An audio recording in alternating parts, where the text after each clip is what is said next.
Monkey bread is like an edible volcano, overflowing with delicious thick caramel and fruit. First, you need to activate the yeast by emptying a 7-gram sachet of dried yeast into a small bowl with 1/3 cup of warm milk. Set aside for 5 minutes. Once the yeast is ready, combine 3½ cups of plain flour and 1/4 cup of castor sugar in a bowl. Make a well in the centre, then add the yeast, along with 2/3 cup of warm milk, 1 lightly whisked egg, 1 teaspoon of vanilla extract and 75 grams of melted butter. Now stir that until you have a smooth but sticky dough.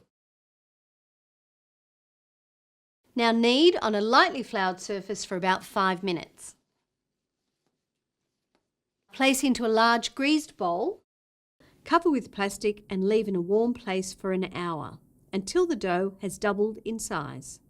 To make the caramel, place a cup of castor sugar into a saucepan and add the grated rind of 1 orange and 1/4 cup of orange juice. Stir over medium heat until the sugar has dissolved. Then stir in 100 grams of butter until melted and simmer until golden. Remove from the heat and then stir in 1/2 cup of cream. Then return to the heat and simmer for 5 minutes before setting aside. Next is the orange sugar, which is really easy to make. In a bowl, combine a cup of castor sugar, the grated rind of an orange, and 1/4 teaspoon of ground cinnamon. Then rub together using your fingertips. The last thing to do before putting it all together is to prepare the dough pieces. Punch the dough to release the air.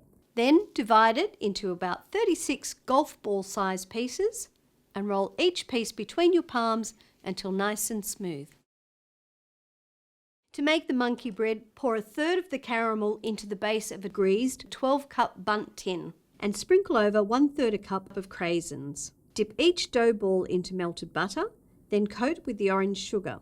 Layer 12 balls into the tin, leaving little spaces between. Scatter with another 1/3 cup of the craisins. Repeat this process, filling all the spaces to finish. Cover with plastic and leave to rise for 20 minutes. Remove plastic from tin and bake at 180 degrees Celsius for 40 minutes until golden. To serve the monkey bread, drizzle with more of the delicious caramel and get stuck in.